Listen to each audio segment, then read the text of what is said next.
जय हिंद दोस्तों, कैसे हैं आप लोग। आज आप लोगों के 4-5 पर्सन हैं जो प्रतिदिन ग्रुप में वीडियो में इधर उधर घूमते रहते हैं और आप ना इधर का सोच पाते हो ना उधर का सोच पाते हो। तो इन सब पर्सनों को हम एक एक करके बात करते हैं। तो आइए पहला पर्सन लेते हैं, ज्वाइनिंग के लिए मेल। कई ग्रुपों में कई लड़कों के पास ये मैसेज घूम रहा है कि ज्वाइनिंग के लिए मेल आया है।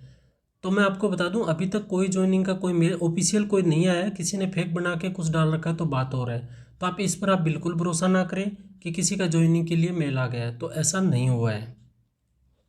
दूसरी ये चीज़ घूम रही है कि कैंडिडेचर कैंसिल के लिए मेल आया है, तो ये एकदम सरासर झूठ बात है, फेक है। कि किसी का भी कैंडिडेचर कैंसिल का कोई मेल नहीं आया है। किसी ने एडिटिंग वेडिटिंग करके ऐसे ही डाल दिया है तो बात हो रहा है। तो आप इस पर बिल्कुल भी भरोसा ना करें। अगला पर्सन है सेकंड राउंड के डीवी स्टॉप।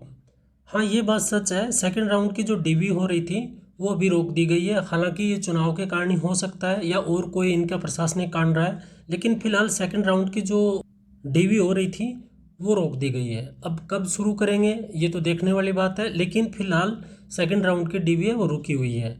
और आप इससे आइडिया लगा सकते हैं कि अभी तक डीवी कंप्लीट नहीं की है, दूसरे राउंड की डीवी कर रहे हैं, तो कैंडिडेचर कैंसिल का या ज्वाइनिंग का मेल का तो कोई सवाल ही नहीं उठता।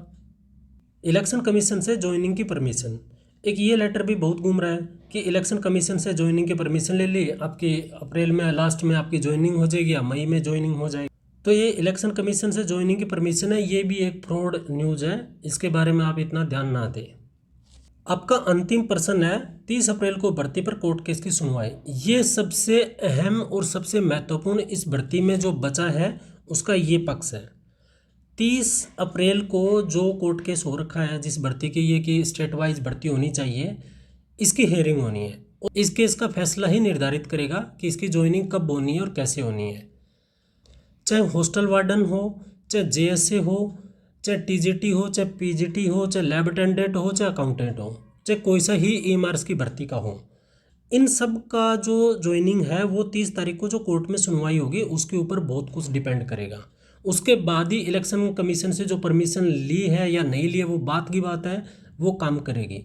क्योंकि कोई भी भर्ती में अगर केस हुआ है, उस पर कोर्ट केस फाइल है, तो उसकी ज्वाइनिंग नहीं करवा सकते, उसको अंतिम मोड़ तक लेके जा सकते हैं। ये मैंने पहले भी आपको बात बताई थी। रिजल्ट तो इसका जनवरी 20 के आस 22-25 को आ गया था, है ना। रिजल्ट तो आ गए थे भर्तियों के, तो फिर अब तक ज्वाइनिंग क्यों नहीं हुई। डीवी डीवी की 15 दिन 20 दिन में काम हो जाता है, और कुछ कुछ तो डिपार्टमेंट ऐसा होता है कि 2 दिन में क्लोज कर देते हैं। तो आप इस बात को आराम से समझिए, जिस भर्ती के ऊपर केस होता है तो उसका फाइनल डिसीजन नहीं आता है तब तक ज्वाइनिंग कोई डिपार्टमेंट नहीं करवाता है। तो ये बेवकूफ़ बनाने वाली बात है। आप आराम से अपने निश्चित रूप से आप अपना काम करो। जैसे जेएसए है, जेएसए की टाइपिंग बची हुई है तो उनके लिए तो गोल्डन चांस है, इतना टाइम मिल गया तो आप बहुत अच्छे से टाइपिंग करो। तो आप 30 अप्रैल तक थोड़ा धैर्य बनाए रखें। 30 अप्रैल को जैसे ही कोर्ट का डिसीजन आता है, आप सिर्फ इतना प्रार्थना करो, आपका सिलेक्शन हो रखा है तो इसकी नेक्स्ट हियरिंग ना मिल जाए। अगर इसकी नेक्स्ट डेट मिल गई तो दिक्कत आ जाएगी। और फिर आपको बता रहा हूँ, अगर नेक्स्ट डेट मिल गई तो ज्वाइनिंग मुझे नहीं लग रहा होगा कि आपको मिलेगी। अगर ज्वाइनिंग मिलनी होती तो मिल जानी थी। कोर्ट का इम्पैक्ट है इस चीज़ में कि जब तक इसका डिसीजन नहीं आएगा तब तक ज्वाइनिंग नहीं करवाएंगे।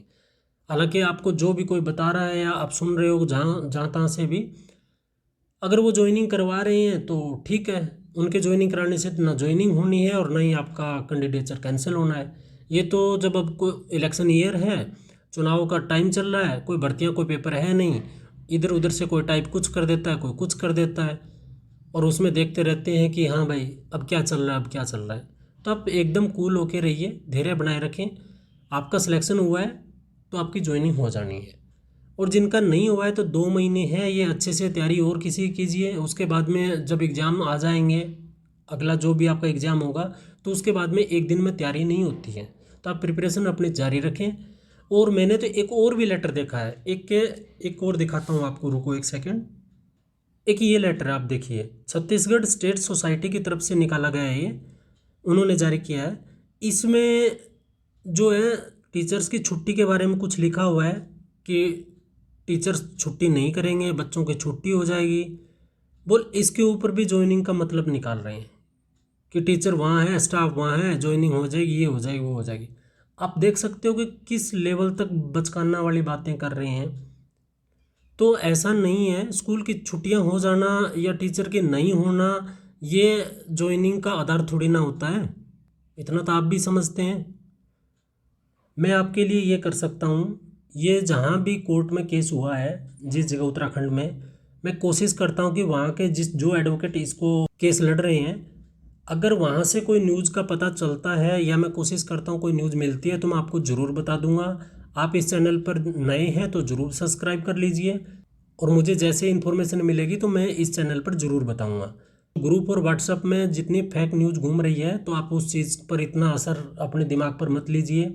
ना आप इधर के बसते हो ना आप उधर के बसते हो, सारा दिन आपका सिर्फ यही फेक न्यूज़ देखने में ही निकल जाता है।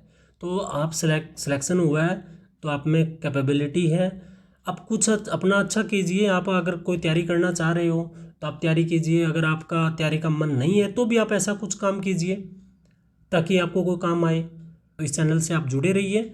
मिलते हैं एक अगले वीडियो में, तब तक के लिए जय हिंद जय भारत।